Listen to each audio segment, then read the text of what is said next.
Hey guys, welcome to my channel. Welcome to my channel.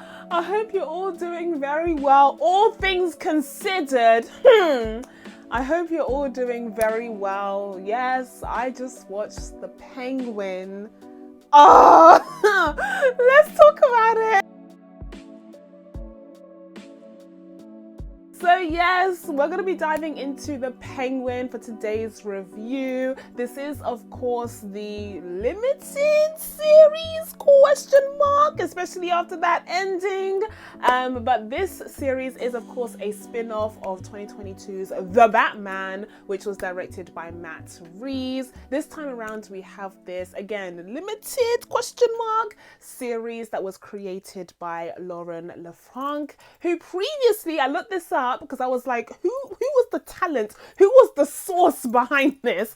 And previously, she hasn't really done much work other than on Agents of S.H.I.E.L.D. We have quite a few stars and talents that previously worked for the other side coming on board here. But yes, I would have to say, you know, just right up front that Lauren did bits on this one, okay? She absolutely delivered, but I'm getting way too ahead of myself. We are, of course, going to be diving into my thoughts on this series, so if that sounds fun to you, then keep on watching. But of course, as per usual, if you haven't already, please be sure to subscribe to my channel and make sure you turn on your notifications so that you can be told when I upload next.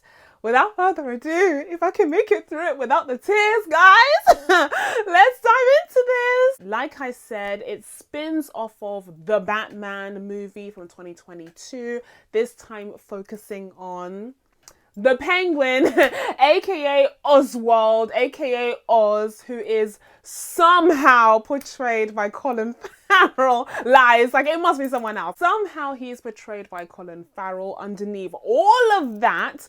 And here we're following the Penguin after the events of the 2022 movie, where he seemed to get away scot-free. There were quite a few casualties of that film, but he wasn't one of them. And Oswald is just out here trying to make a living. You know, he's got his mob together. He's in charge of a certain district in Gotham, and he's working for the Falcones. And the Falcones are like the classic kind of mobster mafioso family that are the top bosses in Gotham. And so they're kind of in their high castle, and meanwhile you have Oz doing all of the grunt work. But throughout this series, we discover all these things about this character. We dig deeper into his past and his background, and we see this thirst, this drive to be powerful. He's tired of being the grunt man. Like, he's tired of being nothing but a henchman to the Falcons, so much so that he takes matters into his own hands and kills the top man Falcone himself, whose name escapes me at the moment, and I'm not going to look it up because we have important things to discuss. But yeah, top man Falcone, who's all of a sudden Mark Strong inexplicably. I know that the original actor said that he didn't want to be a part of the series because he wasn't a fan of how the female characters could be treated. I think he should have read the script. I think he should have read the script because it's a little bit more nuanced than that. And it would have been nice if he had stuck on. And he's the same guy from Severance, I believe. So he will be back on our screens soon. Oz takes matters into his own hands and kills Mark Strong, aka Big Man Falcone, Daddy Falcone. Oh, that sounds weird to say.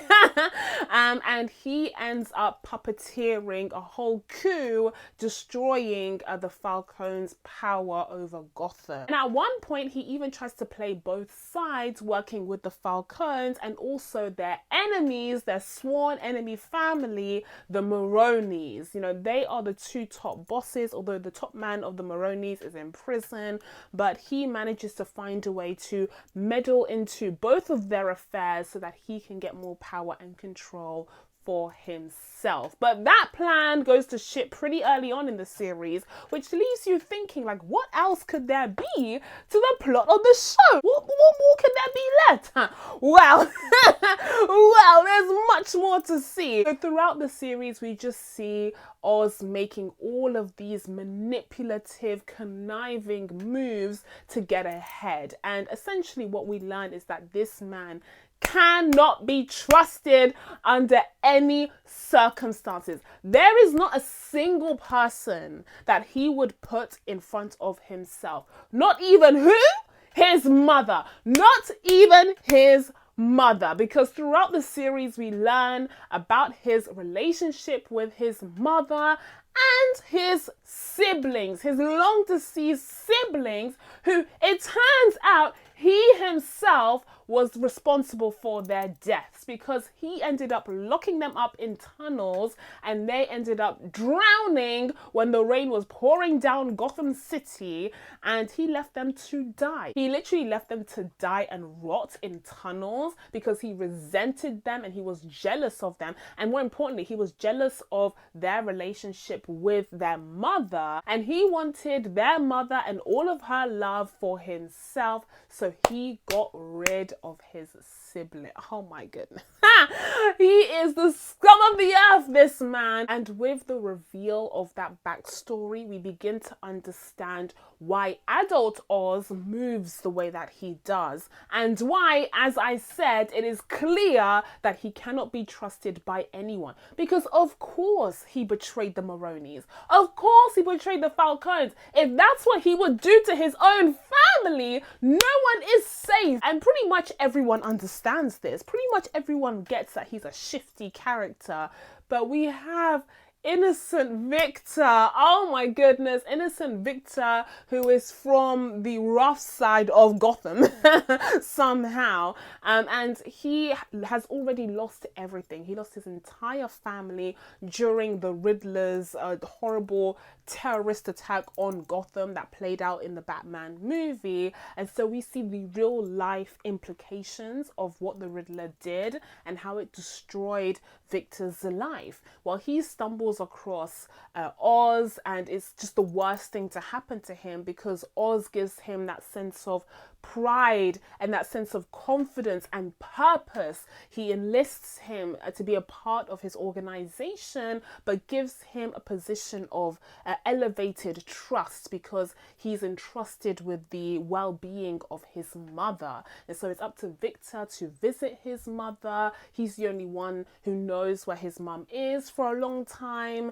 and so he really feels like he's in the inner circle of Oz's operation, and perhaps he's even Oz's friend or Oz's confidant or even Oz's, brother in crime. Like, he really believes that he is in this together with Oz. And the more that we see from this evil man's backstory, the clearer that it becomes that Victor is nothing more than a victim waiting to happen. So I knew it was going to happen. I was aware. I saw it coming from a mile away. But god damn if it didn't hurt when it actually did. God damn it. Like, I thought we had gotten away scot-free for season 1 and we wouldn't see the betrayal of Oz against Victor this time around. I was like, oh, maybe they're saving that for the movie or for the second season. Like, hopefully we'll get another season. No. I should have known when I saw the time bar. I saw that there was an extra 10 minutes left. I should have known that the series wouldn't let me have any peace. And yeah, they showed us Victor dying in the hands of Oz in the most brutal, horrifying, horrible way. And Oz is spitting nonsense, saying, oh, I'm so sorry, you don't deserve this. I wish it didn't need to be like this. But this man, and it's become clear, like I said, like, the series does such a good job of just revealing more and more of this evil man. This man is evil through and through. He is a psychopath. The words that he's saying mean nothing to him. They mean nothing to him, because in the same breath he was talking about his siblings, talking about, oh, I wonder what kind of men they would have grown up to be. Sir, please be actually serious. Please be so serious right now. You are a psychopath. You do not feel anything for your siblings. You wanted your mother's love for yourself.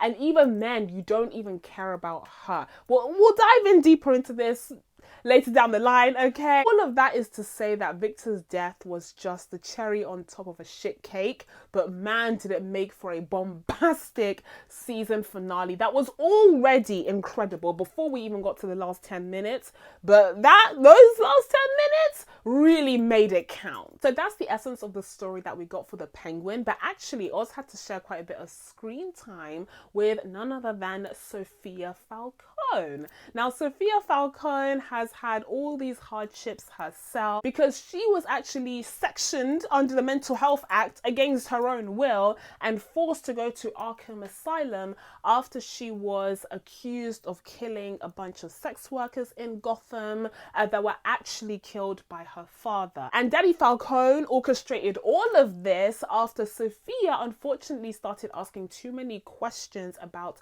the mysterious passing of her mother, which originally she had been led to believe was a suicide, but it became clear that it was actually Daddy Falcone who had killed her mother. And so Sofia was shaking the boat a bit too much, going to journalists to find answers, asking Daddy Falcone himself too many questions, and so she had to go. Even though initially it seemed like she was poised to take over for Daddy Falcone, but after Sofia started to shake the boat and disrupt the status quo and hierarchy in the Falcone family, she had to be gotten rid of. And he did it in the most horrific way possible, forcing his own daughter to go to Arkham Asylum, which is literally a pit of hell. Literally a pit of hell. Not only did he force her to go to Arkham Asylum, did he force her to get sectioned, but he forced her to stay there for years. She wasn't even given a chance at a fair trial because he rigged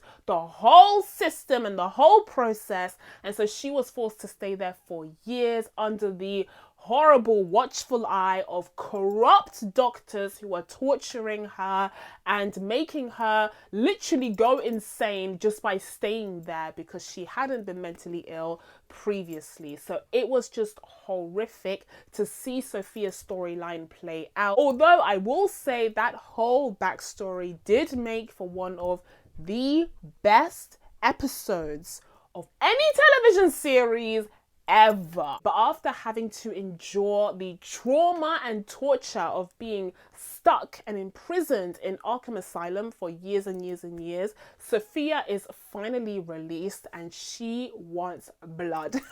She wants blood. She's coming after every single member of her family because they all betrayed her. They all signed letters confirming that she was mentally ill and capable of committing those murders, ensuring that she would stay in Arkham for as long as possible. So she has it out for every single one of them. Every single one. And so that's when we see that, oh, there's a mysterious fire that happens in the Falcone household. And oh, I wonder who could have caused that, because everyone all of a sudden mysteriously dies from a gassing, and Sofia and her little cousin are the only ones who are able to make it out. And Sofia uses this newfound freedom as well as some of the intel that she got from within Arkham about the drugs that they use in there to try and build her own empire. Instead of using the Falcon name though, she's going by Gigante, which yes, absolutely reminded me of Ariana Grande every single time that she said it. She refuses to use the Falcon name because she doesn't want anything to do with what it represents, all of the horrible things that her father has done. She wants to step out by herself and define herself as a new criminal, a new head boss in the criminal underbelly of Gotham. But as the series goes on, she starts to see parts of herself that very much remind her of her father, which raises the question, can she ever really escape the Falcone name and blood? So yeah, that was a lot to go through in terms of story, and I didn't even get into specifics, but we'll stop there because we don't want to do a full recap. If you haven't seen this show, please press pause and go remedy that immediately. Go remedy that immediately, because right off the bat I can say this show was excellent. This show was brilliant. Who would have thought? Who would have thought that a spin-off series that's based off of 2022's The Batman, but doesn't have the Batman himself anywhere to be seen, could actually be good, could actually be decent? Well, actually, the fact that this series starts off with that HBO that HBO title card would have given us a bit of a clue that someone somewhere was cooking, okay, because HBO rarely misses, but even that's not enough to guarantee a hit. I mean, just ask Kate Winslet. So there really was a chance that they could have messed up with this entire project, but thankfully they didn't, because they absolutely hit it out of the park. What a phenomenal series. And this is saying something, considering we're living in a year even, where we have gotten multiple, several comic book movies and TV shows that are centered on very popular comic book heroes, but that are nowhere to be seen in these spin-off projects. I mean, I'm talking Madam Web. We just had Venom literally 2 weeks ago. And now here comes the Penguin, which is, like I said, a spin-off of the Batman, but Batman himself is nowhere to be seen. So it should have been a flop. Like, it should have been a flop, much like many of these other projects that don't have the famous and popular superhero character in them are. But somehow the writers and the creators of the Penguin managed to find a way to create a series that was so well written, so well produced, so well acted. I want Oscars for every single member of the cast. You heard me, I said Oscars. I didn't say Emmy, no. I said Oscars. Oscars need to be won for performances on this show. Dead ass. I'm not even joking. This series delivered on all fronts. I'm truly gobsmacked. Like, it is an absolute triumph. Now, when it comes to the best parts of this series, as I already mentioned, the story is number one. I never would have expected a series centered on the Penguin, to be as compelling as it was. But dare I say, it wasn't even the actions of the Penguin in the present day that was the most compelling part. It was the way that they unveiled layers of the character as we went along on this journey that made it all the more compelling. Because initially I was like, oh, you know, Oswald, Ozzy is kind of a fun, cute character. Like, I'm kind of into this guy, because he's doing all the dirty work on the ground, and so he's just an everyman. He's just, as Sofia said at the end, a man of the people. And yeah, of course, he's ambitious and he wants to rise to the top, but that's nothing that we haven't seen before. He's still really charismatic and kind of likable and relatable. I felt for Oz, especially because of his physical appearance, people making fun of him, calling him the Penguin because of his physical disability. You know, he was the underdog. And yeah, in comparison to the Falcones and the Maronis, who have this like organized crime unit, a shield surrounding them, Oz did seem like the underdog and someone that you wanted to root for to succeed in the criminal underbelly of Gotham. But then the episodes kept rolling. And then we got to the background episode. We got to the flashback episode. Not Sofia's, that was already a lot, but Oswald's, where it's revealed that he killed his own brothers. And yeah, at that point, because up until then I was like, oh, you know, he's done some dodgy things and he definitely can't be trusted. But when he betrayed Sofia, I was like, okay, well, Sofia's also a bad guy, like, whatever. But his own brothers, yeah, nah, that's a psychopath, right? That episode reminded us pretty quickly, why we need Batman. We need Batman. Batman needs to take care of this guy ASAP. Like, nah, where is Batman actually? Because this guy can't be running the streets. If he is willing to do that to his own family, then, well, what's the difference between him and Sofia and Daddy Falcone? Oh, and therein lies the point. All these people are exactly the same, despite what they say, despite how they present themselves as representing something different, something new for Gotham, for the criminal underbelly of Gotham. They're all the freaking same because they are all willing to do horrendous things to the people closest to them, to their own blood, and they might convince themselves of all of these different lies. They might tell themselves whatever they want. And in the case of Oz, he has somehow convinced himself that he's doing all of this for his mother's approval, and his mother convinced herself that she could control him. But in the end, it's all lies. He's doing this for himself, as evidenced by the fact that he was willing to lie, and lie again, even when his mother's finger was at stake. That man is the devil, actually. That man is the devil for real. And it's so freaking impressive, especially considering the fact that it's all centered on not even the main villain of the Batman movie. Like, literally, he's not even the second main villain, because that's Danny Falcone. Like, he's literally just such a side character, a henchman, and somehow they managed to take that version of the character and squeeze out all of this complexity and this fascinating character study to make for an incredible series. And his story was, of course, accompanied by and contrasted against the story of Sofia Falcone. Again, we're squeezing out incredible narratives from these relatively obscure characters, and it's just really impressive to see. Now, another huge boon to this series was the caliber. The caliber of acting that we all just witnessed as viewers. Guys, please, let's be serious here. Let's be serious for a second. The Academy needs to give out Oscars. Like, I'm so sorry. I'm so sorry, but Emmys are phenomenal, fantastic, and they will also be handed out without question. But we also need to start looking to the Oscars because Colin Farrell as Oscob, shortened from Cobblepot because it sounds ridiculous. Colin Farrell inhabiting that body, becoming this character. I don't even know what to say. There are no words that could properly articulate how incredible this guy's performance was. All I can do is give a round of applause. Also, that accent is impossible.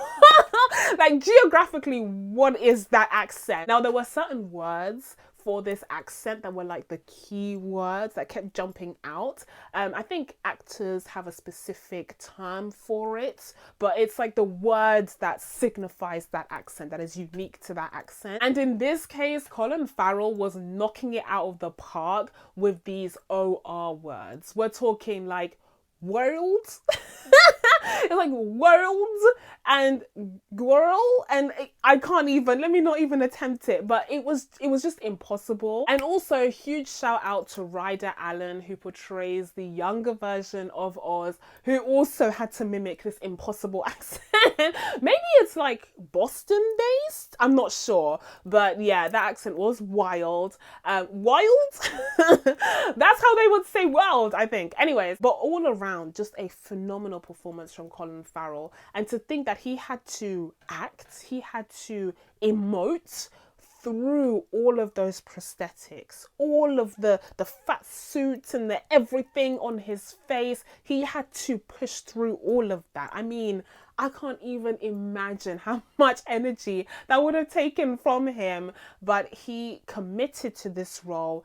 He was so excellent in it, and I have nothing but praise to sing for him. And speaking of exceptional performances and Oscars that need to be won, I can't go on a second longer without giving a shout out to Colin's co-star, Miss Sofia Gigante herself, Cristin Milioti, who was absolutely phenomenal as Sofia Falcone / Gigante. Again, we see all these different versions and iterations of the same character within this series, going back in the flashbacks to when she was relatively normal. You know, she was in this incredibly powerful, important family. She was playing her part, you know, drinking tea, giving presentations for charity events.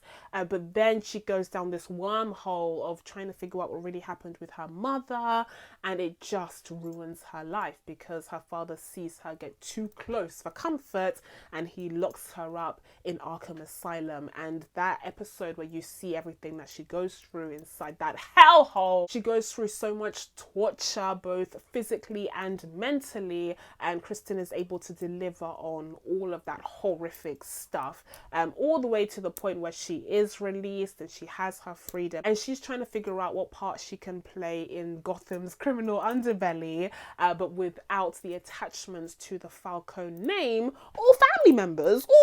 And she herself had all of these prosthetics showing the scars from everything that happened to her in Arkham Asylum, so she had to work with those, not to mention her killer look, her makeup, her hair, her costuming. I mean, everything was just put together astoundingly to give these characters a really real feel, like it still felt realistic and grounded, as does the rest of Matt Reeves' The Batman universe does, but at the same time she had like a signature look that was instantly recognizable and became quite iconic as the series went on. But all around, the cast gave fantastic performances. You also had Renzy Feliz portraying Victor. Oh, Victor! Victor! I'm so angry. You guys don't understand. I just watched the season finale, so it's still fresh. And like I said, I knew it was coming. I saw it coming. But goddamn, did it not hurt? But yeah, Renzy Feliz was phenomenal. I already recognized him from The Runaways, but he has improved leaps and bounds, or at least was given better material for the Penguin, and he absolutely shone in this series. Seeing the relationship that Victor developed with Oswald acting as this kind of older brother or uncle figure, giving him a false sense of security as he navigated the criminal underbelly of Gotham. And he made him feel like he was on top of the world. You know, he convinced him and groomed him into believing that he was capable of doing anything. And I remember that scene where they were eating at the fancy restaurant or hotel, and the waiter was impatient with Victor because of his stutter, and you have Oswald standing up for him, and Victor is, you know, trying to get the whole order out. I mean, that was, again, classic grooming, but damn, like, I really just wanted that relationship to be real and authentic because it was so beautiful at times, especially for someone like Victor who had literally lost everyone and everything he ever cared about. But that's all it was at the end of the day. It was just grooming. It was just Oz getting control over someone who had a moldable mind, who was in a vulnerable position, who had the chance to leave but didn't out of loyalty, and showed up time and time again to save Oz's ass, only to be betrayed in the worst possible way. Like, he wasn't even shot by Sofia. That's the killer. He wasn't even killed by someone else. He wasn't even killed by members of the gang who wanted to kill him for shouting at them. He was literally killed by Oz's bare hand. Like, it just couldn't be worse, honestly. It couldn't be worse. This man needs to be put down. Where is Batman? But listen, let me just calm down and compose myself, because no matter how much I scream and shout and cry, nothing's gonna change, y'all. Nothing's gonna change, at least until the next Batman movie, where something needs to be done, okay, against Oscorp. But in the meantime, I was very impressed with this series. What an unexpected, bombastic gem, like, truly. If I was to point out a few flaws, I would say, you know, some of the plans and plot twists surrounding Oz's actual plan to take over Gotham were brushed over a bit, you know. You could tell that the writers were more focused on weaving these intricate webs of character studies of Oz and Sofia, and kind of showing us the kind of interconnected characteristics that they have that basically make them one and the same. Like, that was the more intriguing part that the writers and creators were clearly into. And then the other fluffy stuff about, you know, how is he going to take over Gotham and Bliss and all of that. That was cute. That was fun.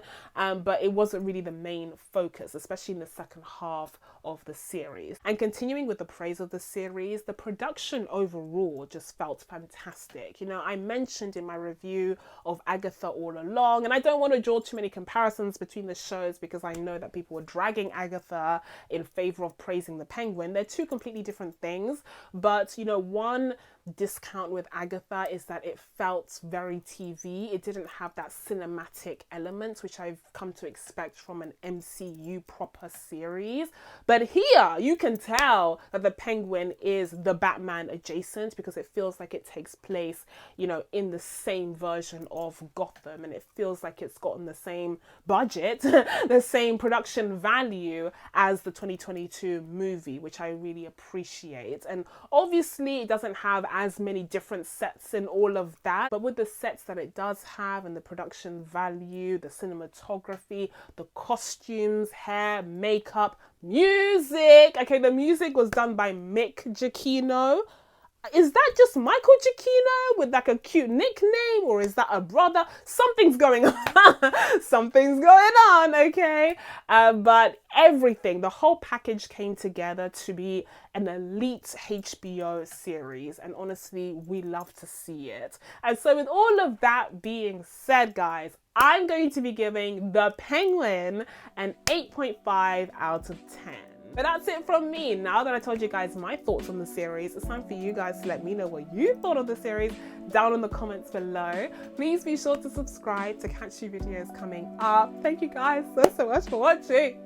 Now I'm done filming this. I can go cry in a corner for Victor, my brother Victor. I'll see you in the next one. Bye.